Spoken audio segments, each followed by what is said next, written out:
Então, antes de eu começar essa história, eu gostaria de dizer uma coisa. Eu não trouxe avivamento para Lewis.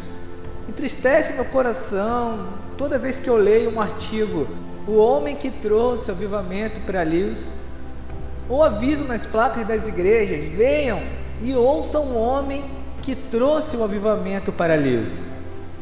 Meu querido povo, isso não é verdade.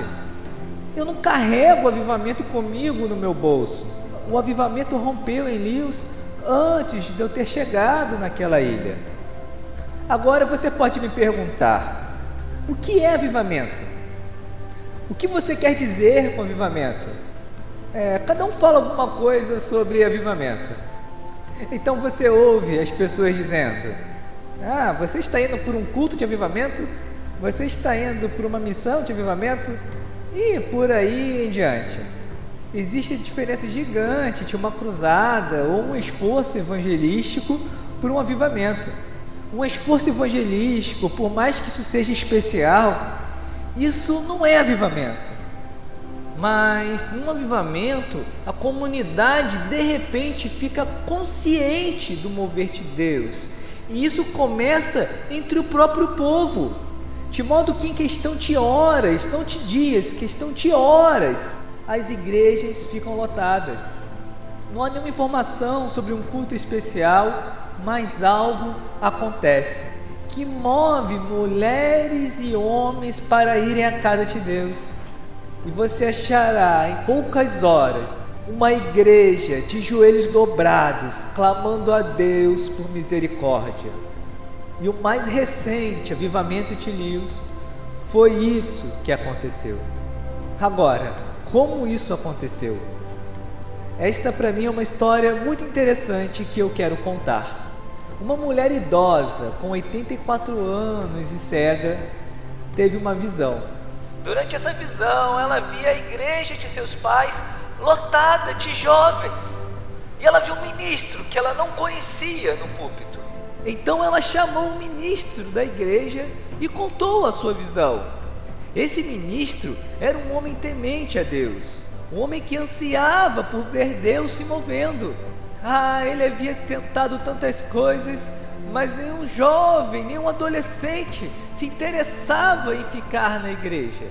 Bem, essa querida senhora o encontrou, contou a sua visão e disse: tenho certeza, Sr. McQuay, que você está desejando ver Deus trabalhar aqui. Que tal reunir seus obreiros e sugerir a eles que passem 2 noites por semana esperando por Deus em oração? Sr. Mac, você já tentou missões, já tentou trazer evangelistas? Sr. Mac, você já tentou trazer Deus? Meus amigos, essa é uma velhinha incrível. Então o ministro daquele local humildemente a obedeceu. E não só os obreiros, mas aquela senhora começaram a orar constantemente. E eu quero mencionar que eles já tinham uma promessa de Deus. E a palavra era essa: pois eu derramarei a água na terra sedenta e torrentes na terra seca. Isaías 44:3. Essa é a promessa de Deus. E em suas orações, eles diziam repetidas vezes: Deus, você é um Deus que sustenta a sua aliança e você é fiel aos seus compromissos. As orações e os encontros continuaram por vários meses, até que numa noite, uma coisa muito notável aconteceu. De repente, um jovem se levantou e leu parte do Salmo 24. Quem subirá ao monte do Senhor? Quem poderá entrar no seu santo lugar? Aquele que tem as mãos limpas e o coração puro, que não entrega sua alma à vaidade, nem jura enganosamente. Ele receberá a bênção do Senhor.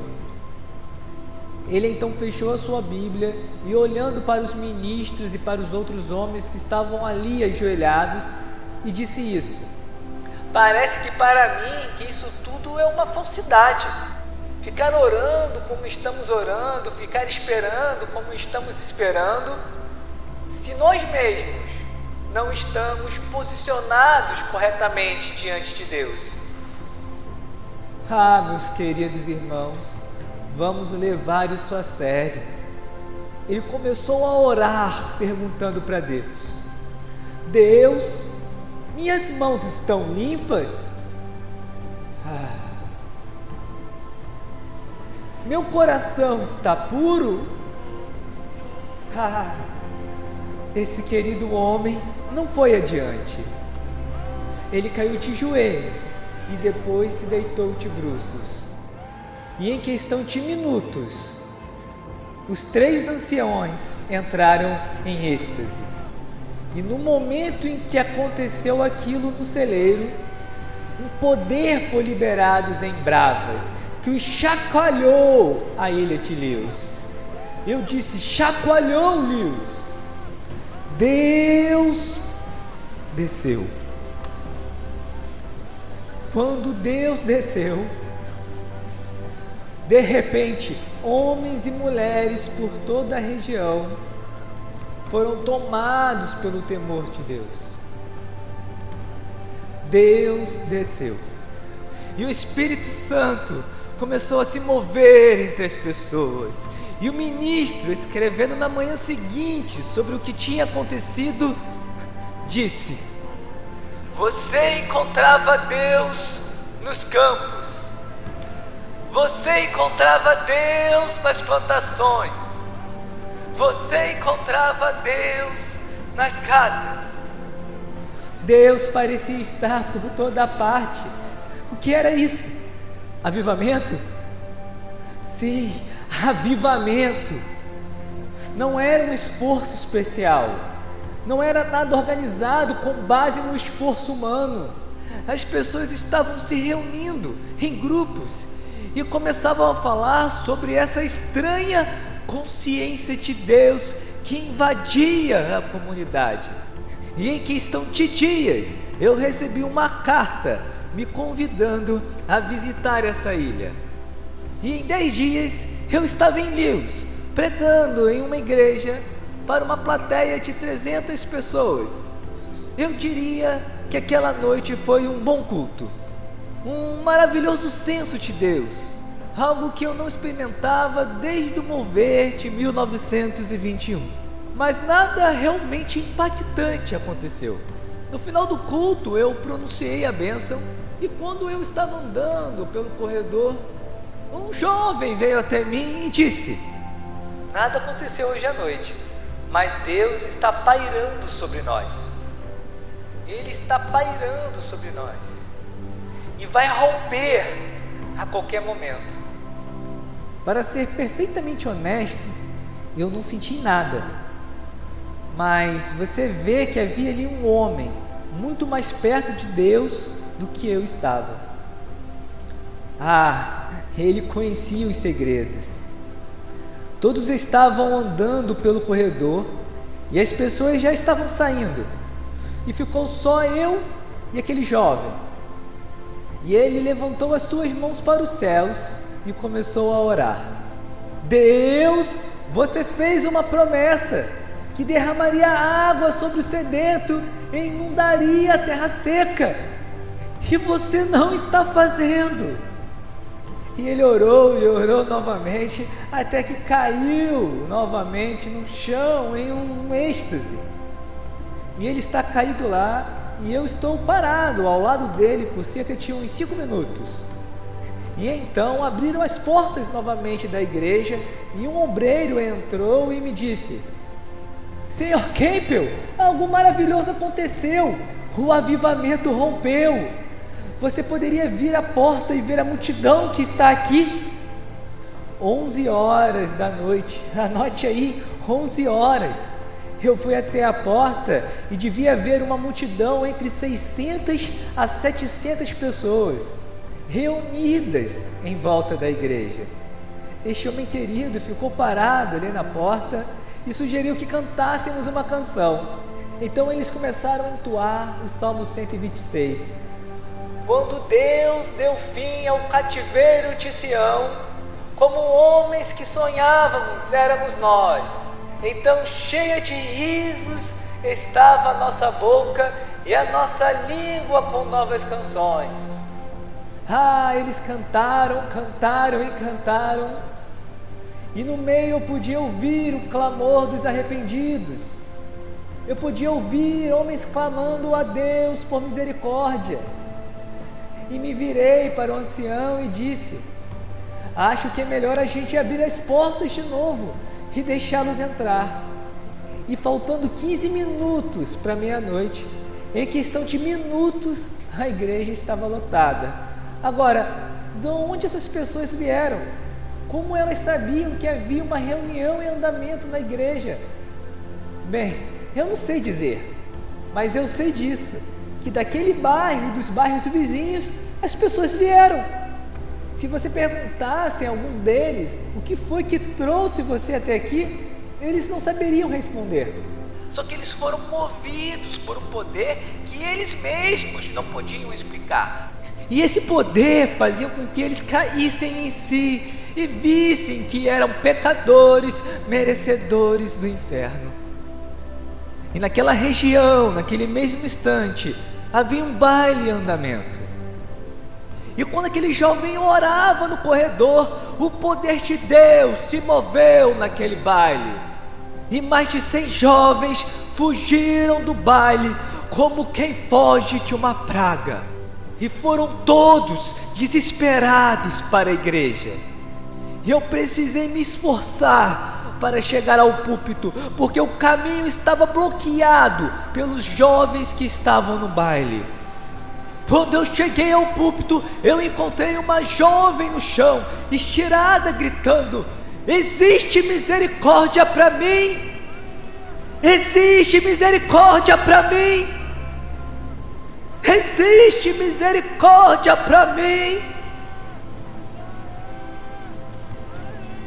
Deus estava trabalhando, e a visão daquela velhinha de 84 anos estava acontecendo. Agora era real, uma igreja cheia de jovens. Bem, essa reunião continuou até as 4 horas da manhã. Quando eu estava saindo da igreja, um jovem veio até mim. Ele não era cristão, mas um jovem que temia Deus. Ele me falou o seguinte: Sr. Campbell, tem várias pessoas na delegacia e alguns deles estão de joelhos, e eu não consigo entender isso. Essas pessoas não estavam na igreja, mas elas estavam numa vila vizinha, cerca de 9 quilômetros de distância. Eles foram tão tocados por Deus que foram buscar a Deus numa delegacia, porque nessa delegacia tinha um policial nascido de novo, temente a Deus. E esse jovem que me contou isso me implorou para que eu fosse com ele até a delegacia. E eu nunca vou me esquecer o que os meus ouvidos ouviram e que os meus olhos viram naquela manhã. Os jovens estavam ajoelhados na beira da rua. Um deles ainda sob influência de bebida, e a sua velha mãe estava ajoelhada do lado dele, dizendo: oh, Willy, você finalmente está vindo. Willy, você finalmente está vindo. E o Willy hoje é ministro de uma igreja.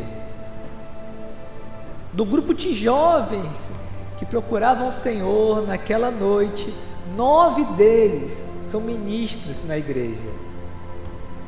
Deus moveu.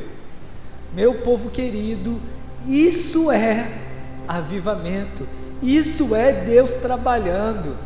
E eu tomo coragem para dizer: essa é a necessidade gritante da igreja cristã de hoje. Mas não por esse esforço ou por aquele esforço, não com base no empenho humano, mas pela manifestação de Deus que move pecadores ao arrependimento, que move pecadores a clamar por misericórdia antes mesmo deles chegarem perto de um local de adoração. Meu querido povo, foi assim que tudo começou lá, foi assim que tudo começou, depois passou dos limites daquele bairro para bairros vizinhos. Agora estamos marcando reuniões durante o dia, durante a noite. Eu me lembro de uma vez que em 24 horas fizemos 8 cultos. em todos os lugares, em lugares abertos, em lugares fechados, e onde homens costumavam se bebedar. Nesta noite eles estavam ficando sóbrios, e muitos deles eram salvos. Nós íamos com eles até a praia, e lá cantávamos as canções de Sião, até as 2 horas da manhã. E então depois eles voltavam sóbrios para suas casas. Ah, meu povo, isso é Deus trabalhando, isso é Deus trabalhando, isso é avivamento. Eu me lembro de uma noite em que um homem me procurou e disse: seria possível você visitar a nossa igreja? Bem, eu disse: tudo depende de quando poderia ser essa visita. Eu acho que seria possível eu ir se fosse entre 1 e 2 horas da manhã. Então ficou decidido que eu deveria ir lá 1 hora da manhã. Quando foi às 1h30 eu cheguei lá. Então encontrei uma das maiores igrejas de Lewes à 1h30 da manhã, lotada, com a mesma quantidade de pessoas do lado de fora. Então eu preguei lá por cerca de 1 hora. E quando eu deixei a igreja, centenas de pessoas estavam clamando a Deus. Eu disse: centenas de pessoas estavam clamando a Deus por misericórdia. E quando eu saí, outro jovem veio ao meu encontro e disse: Sr. Campbell, deve haver entre 300 a 500 pessoas em um campo aqui embaixo. E os anciões estão se perguntando se você poderia ir lá dar uma palavra. Daí eu fui e encontrei essa multidão. Foi fácil pregar para eles, porque o Espírito de Deus pairava sobre nós, o Espírito de Deus se movendo. Eu vi um homem estirado no chão. Ele estava com uma angústia na alma, uma angústia terrível. Então, 4 meninas, eu diria com cerca de 16 anos de idade, elas se aproximaram e se ajoelharam do lado dele. E eu vi uma delas dizendo: ouça, o Jesus que nos salvou na noite passada pode te salvar agora. E esse homem foi salvo através daquelas 4 moças que oraram por ele. Meu povo querido, isso é avivamento, isso é Deus trabalhando. E esse avivamento não parou em Lewes, ele continuou se espalhando em outras regiões. Os atos dos apóstolos estavam se repetindo novamente. Certa vez, por volta da meia-noite, nós estávamos numa casa. A situação era difícil, era um ambiente amargo, estava sendo ensinado algo errado, estava sendo ensinado um erro. Mas de repente um homem se levantou e começou a orar: Deus, você sabe que a sua honra está em jogo. Você sabe que fez uma promessa e ela não está acontecendo. Agora, há 5 ministros aqui junto com o Sr. Campbell. Eu não sei o que se passa no coração deles, nem dentro do coração do Sr. Campbell, mas uma coisa eu sei, e é sobre o meu pobre coração. Eu acho que posso dizer: eu estou com sede, eu estou com sede da manifestação do seu poder. Então, a 1h45 da manhã, ele se levantou e disse isso: Deus, baseado na sua promessa de derramar água sobre os sedentos, agora eu assumo o risco e desafio a cumprir o seu compromisso de aliança. Quando aquele homem disse isso, a casa do fazendeiro tremeu como uma folha, os pratos se balançaram. E quando John Smith havia acabado de orar, eu vi toda a comunidade avivada, toda a comunidade avivada. E um gracioso mover rompeu, e esse foi um dos poderosos moveres no meio dessa visitação graciosa. Você sabe que a casa de bebidas fechou aquela noite e nunca mais foi aberta desde então. Os homens que costumavam a beber lá, agora estão orando em nossas reuniões de oração. E um deles agora é ministro na Arábia Saudita. Eu poderia continuar. Foi assim que mais um movimento começou. Convicção, angústia de alma. 14 jovens em pé em um salão discutiam entre si qual quantidade de cerveja que eles deveriam levar para o baile daquela sexta-feira. De repente, um deles vira para o outro e diz: gente, vamos aumentar a quantidade de cerveja, porque acredito que esta seja a última vez que a cerveja irá chegar nesse bairro.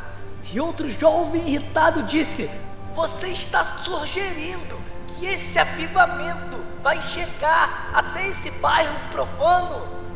Aquele jovem respondeu: eu não posso dizer o que vai acontecer ou o que está por vir, mas algo está acontecendo comigo.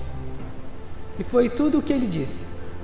Mas escutem, meus queridos, 14 jovens caíram de joelhos em frente ao salão do bairro e lá ficaram caídos por mais de 1 hora e todos foram salvos. E 11 deles são obreiros daquela igreja hoje. Essa é apenas uma comunidade. Depois desse gracioso mover, você não conseguia encontrar sequer uma alma que não tivesse salva no bairro. Meu povo querido, vocês entenderam o que significa avivamento? Você tem uma noção do que significa ver Deus trabalhando?